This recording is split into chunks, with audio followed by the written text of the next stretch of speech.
the context of my presentation is essentially innovation development and the role of patent policy. Uh, if you look at the title of your conference and you talk about unfurling Indian economy, growth, transformation, and sustainability, in that context, I think this innovation becomes a very important factor, not only for contributing towards growth, but also contributing towards transformation and sustainability. Of late, we have been talking about the role of innovation in ensuring a green transformation or a green industrial growth, the role of innovation in that context. Then I think the motivation for my work also starts from the kind of validation we have got from our key prime minister, policy makers in the recent times, when Prime Minister recently mentioned that, and that Jai Anusandhan, so Jai Jawan, Jai Kisan, Jai Vigyan was added earlier, and now we have added Jai Anusandhan to that. Thereby, we are talking about a strong pathway to commercialization. The idea is to leverage our research and development and ensure that that research and development actually goes into the industrial products. So that is the broad context of my presentation today. I I plan to move along these particular lines. First of all, I'll talk about what is innovation and how it promotes development. Though there is not much to emphasize here, but I thought it will just lay the groundwork of what we plan to do. Then I will also talk about the role of policy and why there's a specific focus on patent policy, how this policy has evolved in the Indian context over a period of a time, what are the costs and the benefits. Right. Yes, am I not audible? Then, Yes, ma'am, you are. what is the state of the art, the level of the literature which we have right now? Here, I will focus on the literature which exists in the Indian context, and I'll also focus on some of the research work which we have been doing it in our research group. Towards the end, I'll talk about Right. certain caveats and the new frontiers where the research can move forward. So I think the very point where to start with when we talk about innovation is to talk about essentially Schumpeter, I think. And I really like this quote where he says that the fundamental impulse that sets and keeps the capitalist engine in motion comes from the new consumer goods, the new methods of production or transportation, the new markets, the new forms of industrial organization that capitalist enterprise creates. So innovation, as in that set, as a process, is essentially the setting up of a new production function. We talk about the cases of new commodity, not only that, but also the new forms of the organization that may come up. And such innovation leads to creative destruction and bring in the change essentially to promote the economic growth. Here, we are not only looking at the existing resources, but how to combine these resources together. And the combination of these activities then comes from the entrepreneurial function. The role of entrepreneur in Schumpeter's work is highly important. And what we find is that in the earlier works, he has talked about how an individual entrepreneur is very prominent. And later, as he has evolved, and I think maybe because of his experience with the American setup at that time, he talks about the role of the large firms and how important the large firms are in contributing towards the innovation. I do not want to take any side on in terms of whether we are talking about entrepreneur or large firm. I would rather say that the role of both is very prominent. And if we take examples from the Western context, we know that the entrepreneurs have evolved as a very big firms over a period of a time. Some of them which has actually brought major technological shifts in the way we work today. So both of them are important, and there is a clear a kind of an evolution which we have seen over a period of a time. Now, I just want to also lay down a certain basics, like essentially innovation is much broader a context, even if much broader a definition. If you look at the way even Schumpeter has defined it, and over a period of a time, what we have seen, the definition has grown. It is no longer limited to the technological innovation itself, which is limited to product and process, which will be more of an invention in that sense. And what we have found is that the definition has moved on. We're talking about nowadays marketing innovation, organizational innovation. Essentially, if you look at it, this entire exercise coming from Oslo Manual has been more about the operationalization. Whereas if you go back to definition of Schumpeter, he has talked about everything. He has talked about new products, new organization, and when it comes to actually operationalize it, when it comes to create a measure to compute it, what we find is that Oslo Manual has grown over a period of time, and it's no longer limited to technological product and process innovation, but we also talk about marketing and organizational innovation. And uh, the role of innovation, economic development cannot be, over mentioned, because we already know that for a very long time in economic theory, if we see the focus has been more about the capital accumulation, and it was seen that the capital accumulation will lead to the creation of a factory setup, coming from 18th and 19th century, and that factory setup, and in the early 20th century, that the factory is likely to lead to mass produce. So then accumulation has been the focus. Why? Because of the mechanization that was hurled by the industrial revolution at that point of time. But a very important work by Solo, and I'm sure most of you would relate to it, that he started talking about that what about the residual, that when he looked at the growth accounting approach, and they found that most of the contribution to the total factor productivity is not coming from increase in the capital per labor, but also because of the residual whatever was being left. So that particular work has grown over a period of a time, and we see that the role of innovation has been now much studied and much talked about it. We have seen even in terms of the literature that has grown. Very interestingly, the literature related to innovation is not something which is only focus coming from economic. We find that the focus also comes from sociology and other disciplines. So it's more transdisciplinary in nature as such. But I think all of us would agree that innovation does play a very important role when it comes to the economic development. When we talk broadly about the policy, we see that over a period of a time, there's a lot of discussion about science policy, technology policy, and innovation policy. And this information is based on the work of Lundvall and Boras, and their chapter in the Oxford Handbook of Innovation, where they talk about how the science policy, the focus has been the production of scientific knowledge, and for the technology policy, the focus has been the advancement and commercialization of sectoral technological knowledge. Then moving forward and looking at a much broader context, the innovation policy essentially talks about the overall innovation performance of the economy.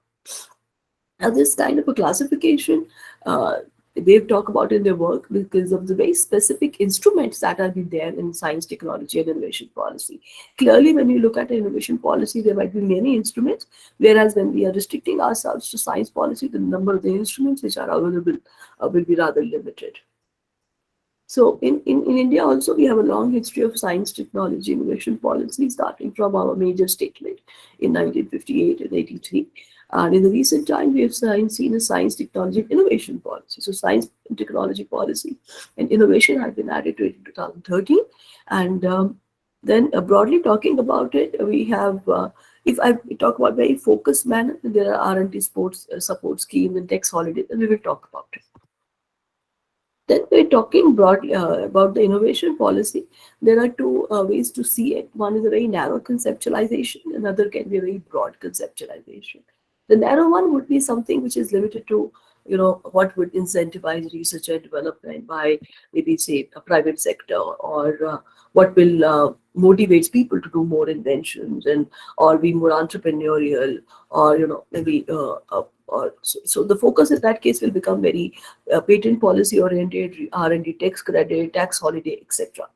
However, when we look at a broad conceptualization, and this works comes from Basant Srijan's work, his book in 2021, Rakesh Basant, and there he talks about that, picking up from the works of Steinmuller and his work in research policy in 2010, he talks about how when we talk about innovation and its public policy interface, there are various aspects to it, in the sense that that when we talk about innovation, we cannot limit ourselves to only the R&D and patent-related policies. The conceptualization is rather broad because what we have is the knowledge production, diffusion, as well as creation, production, and diffusion. So these are the three important aspects which needs to be started. And then when we look at this idea of innovation, there are interfaces, there are linkages with the other public policy instruments, and those linkages come essentially from two broad areas. That first is the demand and supply of knowledge. Whether we can see that if you look at some of the policies like related education, that would be a very fundamental in determining the supply of knowledge. And when we talk about the industrial policy, that will be very important in determining the demand for that knowledge in that sense. Then apart from that, what are the effects of these kind of a policies? For example, we talk about foreign direct policy. The foreign direct investment policy, if you have a very restricted one, that means the competition is limited. If the competition is limited, how does it play out in terms of incentivizing firms to become more efficient and more innovative? And if more foreign direct investment comes, the companies are bringing better technologies with them, learning from their international experiences. Then how does it contribute to the demonstration effect and then motivates the domestic firms to learn from that? So in that sense, a very broad conceptualization has been presented, and the different public policy instruments in that sense interact with how the knowledge is created, mass produced, and also diffused in the economy. So if you look at it, and Basan mentions that all of these policies, whether we talk about industrial policy, trade policy, FDI, policies related to education, incubation, IPR, licensing, ICT, industrial clusters, financing of innovation, they would play a very prominent role in determining how the innovation is generated in the economy. My focus then in that context becomes the IPR, that is essential, and within the IPR, my focus in that case becomes the patent policy. So essentially, when we talk about patent, just to have a very common ground here, we are talking about the policy which will define how the inventions are protected in an economy, and the idea is what is protected. It will define the scope, whether product is protected, process is protected, or whether what type of technological areas which is protected, whether we are protecting product and process in all fields of technology, or we are not protecting in food or pharmaceutical or some other things. What are the rights given to the inventors? Essentially, whether it is about making, selling, using, that's a broad definition which we use of the rights of the patent holder, that making, using, selling, and importing of the technology which has been now patented in the particular territory. So then the idea in that case would be the rights which are of the inventors, of what extent they are being protected. That will also be defined by the patent policy. Again, it will also define what is the duration of the protection, whether it is 14 years, 16 years, or 20 years, or and also the procedure through which the enforcement will happen. So when we talk about patents, essentially the idea is that they're technological inventions in an economy, and they require protection. I will not go much into the economic theory of it. We will talk about its cost and benefit in a while.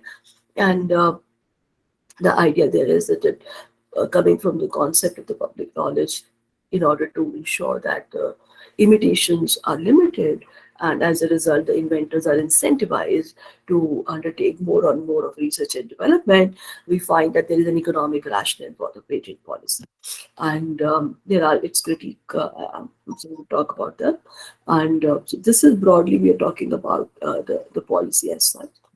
And when we look at its evolution in the Indian context, we find that there has been major periods. First one, of course, influenced by the British.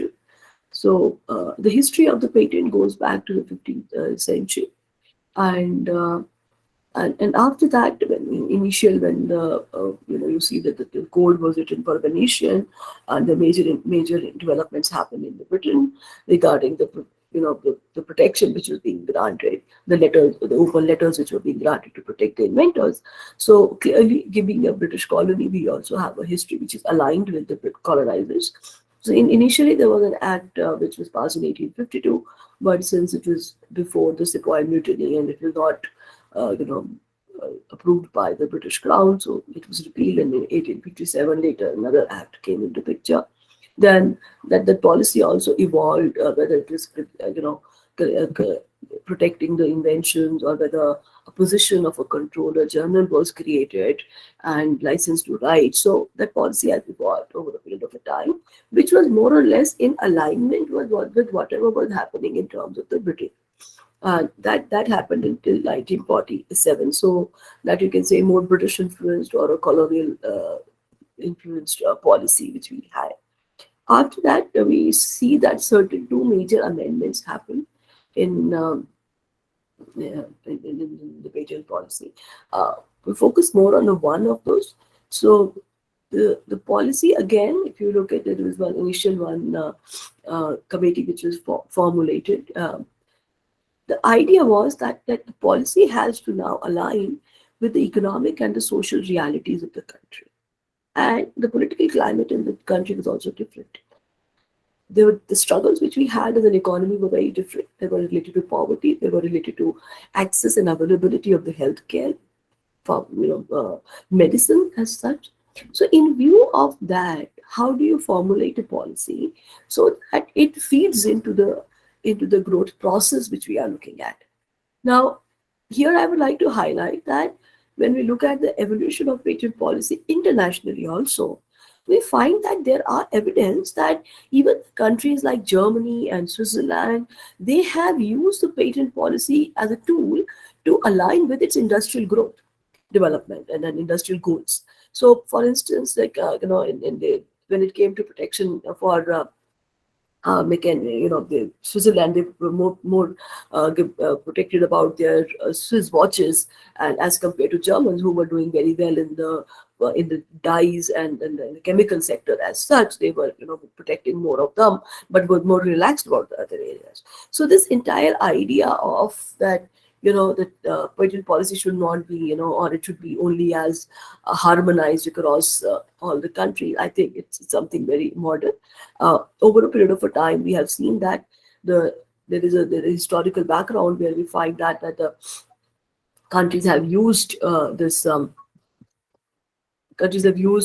policy tool to support their industry goals.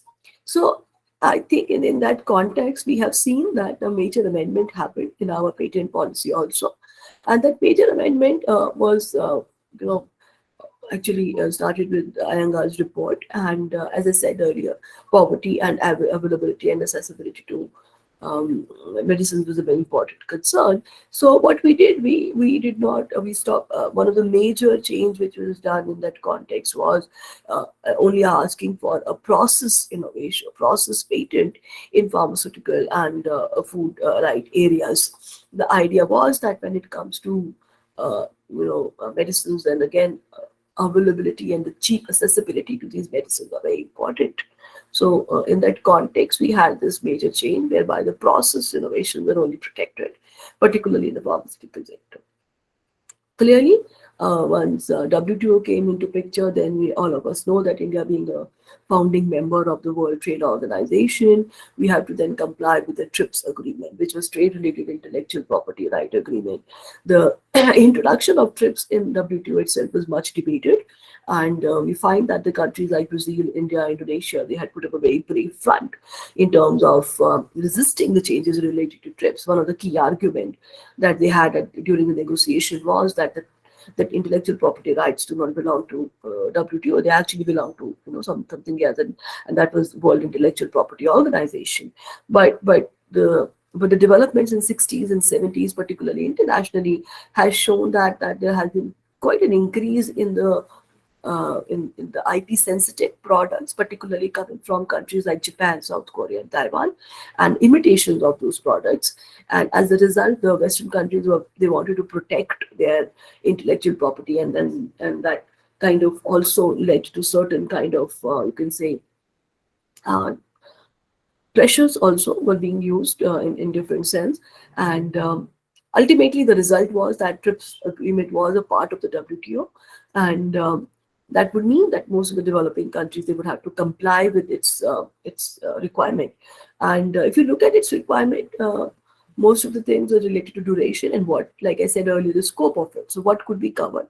One of the major changes which happened in India was, of course, with respect to the patent, with respect to introduction of the product patent in pharmaceutical and food. And and apart from that, we see that, of course, the duration was increased, and then also, we became a member of PCT, that's a Patent Corporation Treaty, and certain other changes were also being introduced. So from 1995 to 2005, we have seen a major three amendments in 1999, 2000, 2005. These amendments were introduced in order to bring in changes into the patent policy. And from 2005 onwards, when the product patent was introduced, we find that the policy become compliant with the TRIPS agreement requirements. And so the period from 95 to 2005 is more of a churning period, in the sense that the exclusive marketing rights were provided in order to support the product patent production for the pharmaceutical sector. But now I think the idea is that we do comply with the TRIPS agreement, and the motive, and then the question arises is, like, how far we have gained from those changes, and where do we go from there? So I think broadly that is what we will focus on. So if we look at the benefits that come from introduction of the patent policy, and then very prominent in the work of Beckel, he talks about four major reasons to educate patent policy. Whereby is the natural law thesis, where the idea is that somebody has created some work, so they should have protection over it. Reward by monopoly, because somebody has created something new, so we should give them a monopoly right to sell that, and as a result, you are rewarding the inventions and the innovation by individual or by the company. And then the incentive thesis, essentially, if you have monopoly, you will be able to generate funds. If you will be able to generate funds, you will be setting them back into research and development, and that will incentivize you further to do much more research. So, a monopoly profit and incentive thesis. And then there is the last one, which is about the exchange for secret thesis. Because here the idea is that if we don't provide a platform to the inventors to commercially protect the inventions, then they might not disclose it. It may remain into their domain, and as a result, what we find that the technology may not develop further, because what we have witnessed is essentially, like the famous quote, like standing on the shoulders of the giant. Because the research and development happens on the technological growth which has happened earlier. So access to that information in that sense is also very prominent as well. Is an important role that comes from the patent policy. So the disclosure, when we talk about a patent document, if you go to the Indian Patent Office website and you put in some keywords like AI or maybe machine learning, you'll find that, or maybe radar or something, you'll find certain patents being granted in that area. You can go to that patent document, learn from it, know what is the state of the art in that context, in relation to that particular field. These are the four major benefits which has been talked about in the literature. And clearly, there are costs associated with that also. The costs are also fourfold. Patented products end up having a higher price. So if you look at it, the government is kind of supporting a state-sponsored monopoly. So in that sense, you have a higher price for the product. It can also lead to a patent race between the firms, where the motivation will no longer be the research and development itself, but how to win that particular patent race, have more and more patents, and then kind of protect your territory by patenting more. And then limited diffusion, which is in contrast to the earlier one, because we talk about disclosure, but the companies are very smart in the sense that whenever they're disclosing that information in the patent document, some things can be held back, and the diffusion in that sense may or may not happen. And of course, the distortion of direction of invention, the focus there will become more of a technology oriented, because under the patents, that the discoveries cannot be patented. There's a whole list of items which cannot be protected through the patent. So the particularly related to basic science. So the focus of the researchers will not be basic research anymore. It will be more into the hot areas or the areas which are very famous at that point of time. So the invention, the direction in which the inventions are moving can be distorted in some cases. So now coming down to the Indian context, when we look at the patent policy changes that have been introduced, particularly with respect to the India, like in order to comply with the TRIPS agreement. So most of the research in that case focus on whether the patent policy has actually led to more innovation. That would be one research question. There we find that there's a lot of literature is there, and some of these are the papers from our research group, where we look at how the R&D, patenting, and technology strategy of the firms have changed over a period of time. What is the role of the patents and the market power? Product and process patent and market power, then patents and firms performance, how do the publication and patents by the Indian Institution of Technologies, the private value of the patents, and what's the role of patenting and FDI. Now here I would like to highlight few points that when we I will just talk about few of the results. When we talk about we did one research in which we looked at the impact of innovation on market structure, market power of the firm, and the role and the impact of market power on the innovation. So a two simultaneous equation model with innovation on left hand side for one equation and market power as on the left hand side for the other equation. We did the results which we find is that particularly if you look at it, very insignificant role of concentration on innovation, and there we found a very important result that when we look at the technological frontier of the different companies, most of them are below the average number, and the number of the companies which were on the top are very few. So essentially, the technological, you see the total effective productivity which we calculated in that particular paper was high amongst some companies, and their patenting activity was also high. And we find few companies are there which are doing that kind of work. The others are not there. So the gap that exists between the company is rather large, which creates very important problem in the sense that whether the competition can lead to more innovation is something which we really need to look at. Because if the competition is not very intense, then it will make the technological leader, so to speak, a bit more complacent. And as a result, they will use these tools of patent policy and to kind of protect their territory. On the other hand, if the competition, technological competition is intense, and they know that they can be beaten from the others in their game, then the competition will ensure that more and more innovation happens. So that is something which we think we really need to look at, that what is going on with respect to that few firms only concentrating on patenting and getting gains in total effective productivity from there. The another result which we got very initially was with respect to the patenting activity itself, and it's determining in the firm performance and the role with respect to R&D. So there we find that yes, that most of the patents were coming at that point of time were from the foreign firms, and though not much research activity was being done by the foreign firms, the idea there was that research firms were actually learning from their international headquarters, and they were using the technologies developed globally, and will be patenting more in the Indian context.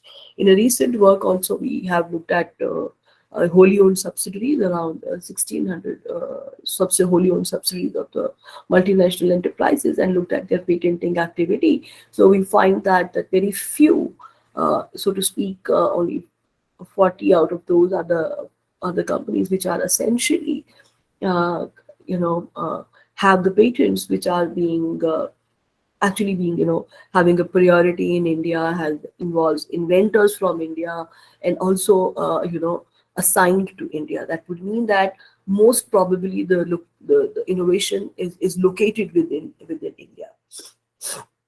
So clearly there are concerns which we really need to look at. Apart from that, how much time do I have, Mr. Sheeja? Can I spend more time on this, or shall I just?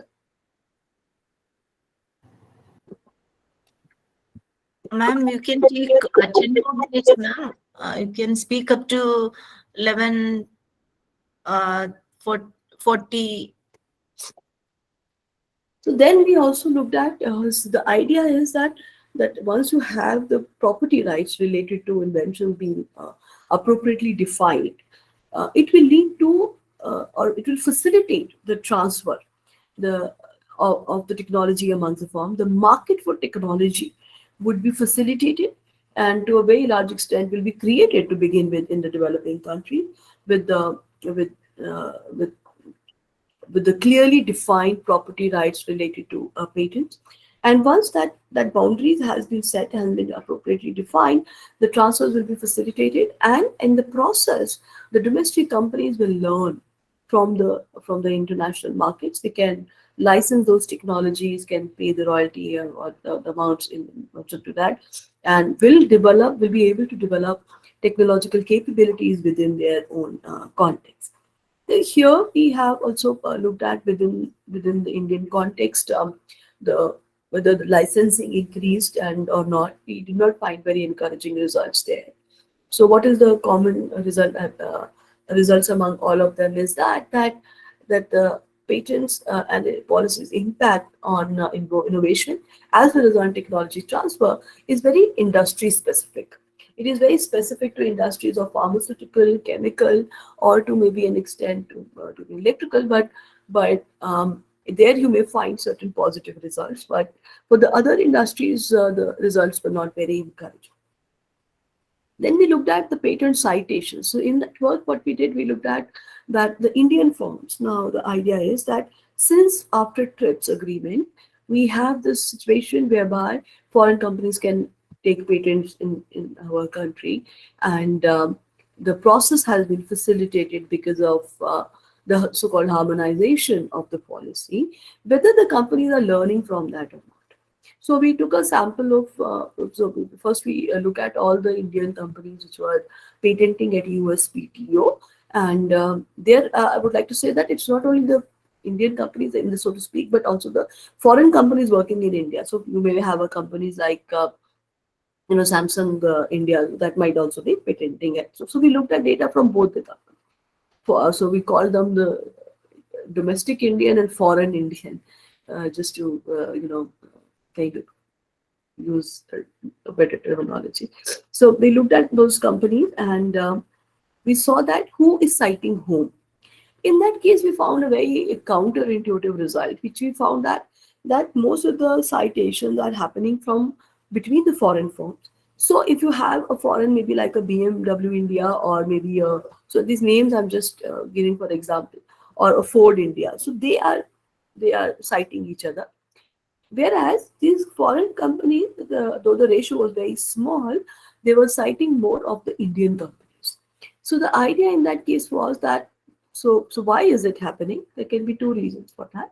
The first reason is that when you talk about the patenting as an activity, the foreign companies have access to maybe better attorneys and maybe better infrastructure. They know how to write a patent document much better, so they will cite the citation itself would be more.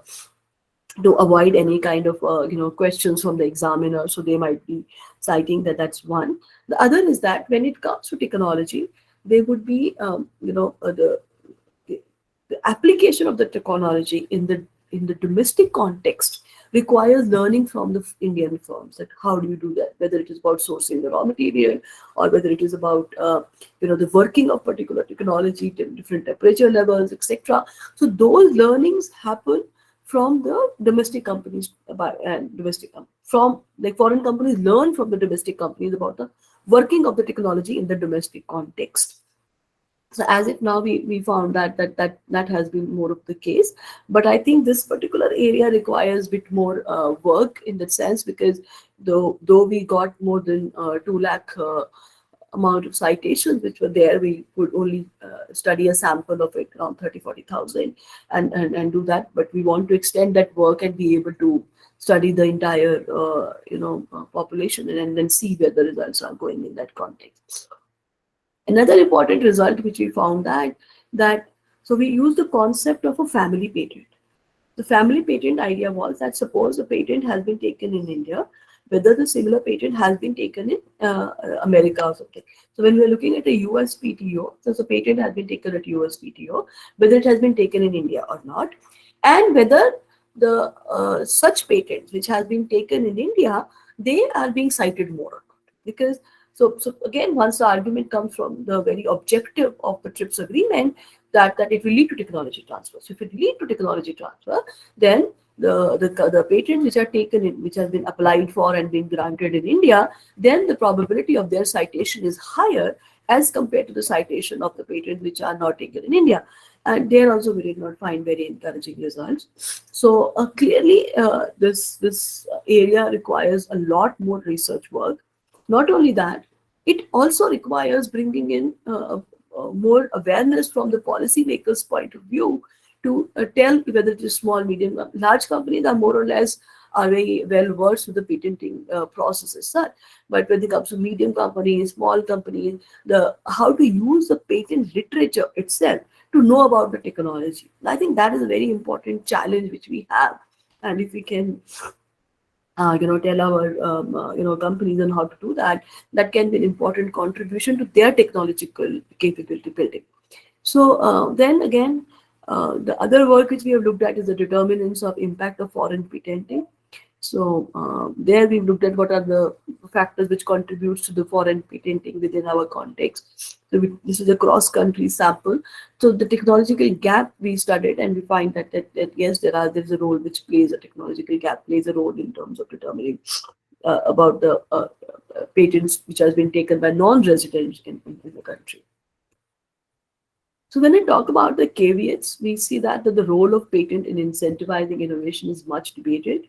And so you will find a set of research, papers which are extremely negative about the role it plays, and they, particularly the works coming from Moser and even Lerner to an extent, where they talk about that if you look at the recent developments in computers, or information ICT, or whether it's a computer technology, these things would have happened whether the patents are provided or not. And then, of course, there is another set of literature which talks about it. Yes, no, that is not the case. There is an important role which policy would play. Now, when I talk about it, when I look at it, I think that more or less it will depend upon the industries which we are looking at. For certain sectors, there is definitely an important role. And for certain sectors, it may not have much of an important role. Apart from that, we have seen that apart from contributing towards only innovation, the patents are also being used as a strategic tool by the companies. So whether we talk about patent thickets or whether we talk about patent pools, so they want to protect their domain using those tools as well. So I think that is another area which really need to be understood in studies, how the companies are doing it, whether it is how it is affecting the constant competition in that particular sector, and how it is affecting the technological development in that particular industry and sector. So that is one area which requires really a further research. And apart from that, we find that the level of development of particular country also plays a very important role. Very earlier work by Chen and Putnam has talked about how the relationship is like, if the patent policy will contribute positively to the innovation only after a certain level of the development the country has reached. Because before reaching to that particular certain level of development, imitation would be a very important tool for them to support their technology development and capability building. So if imitation is an important tool and you are stopping by providing a very stringent patent policy, then clearly the contribution of the policy towards growth would be limited. So clearly, at what stage the country is, whether it has developed that kind of technological capabilities or not, that will become a very important role. Here, I would like to highlight the important major policy change which we introduced in India with respect to pharmaceutical. So there we have found that we moved from process to a product patent after the TRIPS compliance. So there the studies we find that the introduction of the process patent helped in developing technological capabilities within the Indian industry, and we got a tag of the pharmacy of the world. And so yes, we have reached there. We have an important contribution to make an international level. But the question is next what? So when it comes to introduction of the new drugs, that is where the challenge is. And how do we go from there? This is what we have to see. So coming at a more methodological concern, a very important point has been raised by Burishwan and William in their paper, that if you look at the most of the research which is happening and the way the theory has developed, the theory would say that innovation will not happen if you don't provide for patent policy. Now, where is the counterfactual? What we have is in presence of the patent policy, right? So how do we know that these particular inventions would not have happened but for the patent policy? So that is a very important, I would say, a methodological challenge. And in order to deal with that, existing studies, what they do, they use the variation in the patent policy across the country. So cross-country analysis of patent policy and its impact on innovation, technology transfer, licensing, etc. That was very I would say popular after the TRIPS agreement till around 2005 and 2010. Now more firm level works has been talked about. So the variation in the countries in terms of the protection they provide with respect to patent policy is being used to understand the differences in the innovation. But once again, the challenge remains that, and we have to, because what will happen in those countries, as I said earlier, the level of development is different. The role of the foreign firms will be different. So how do we again deals with the selection issue? Another one would be that increase in the patent filing or the innovation. Now, after patent changes in India, also we have seen that patent filing has increased, but whether it's just the filing which is increased or the innovation has actually increased. So once again, I think that's one area where we need to look at. Apart from that, the scope and the disclosure function remain understudied. I talked about our work on patent citation, so that I think requires much more work. And what we have seen in the recent times, that particularly the use of the techniques like text and data mining using the patent document. So this is, I think, where the research is heading in the current context. So they use the information contained in the patent document, and that information is then used to understand about the innovation systems. So like my earlier speaker mentioned about the gender inequality, here I would like to highlight a very important study from USPTO, where they find that women inventors were very, very few, around 12.3%, if I'm not wrong. And so they using that information comes from, if you look at the patent document, you see who are the inventors, and then you use that to analyze it further.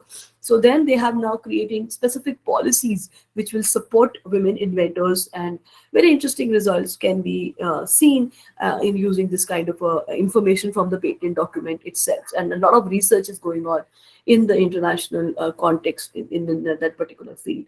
Apart from that, there is another important work which is going on is with respect to IPR product, that is led by Professor Gayton from EPFL, Switzerland, where he's trying to link that if you remember, I talked about the cost which is associated with the patent is essentially an increase in the price. But is it really?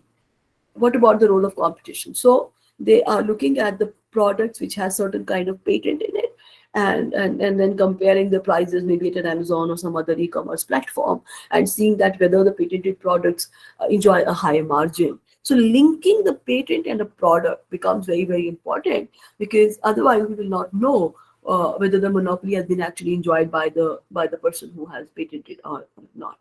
So these are some of the challenges which we have, and also the future, and then the direction in which the future research is going on right now. And I see a lot of scope of this data and text mining techniques and use of the new data to learn more about the impact of the patent policy as such. So I think I'll stop here.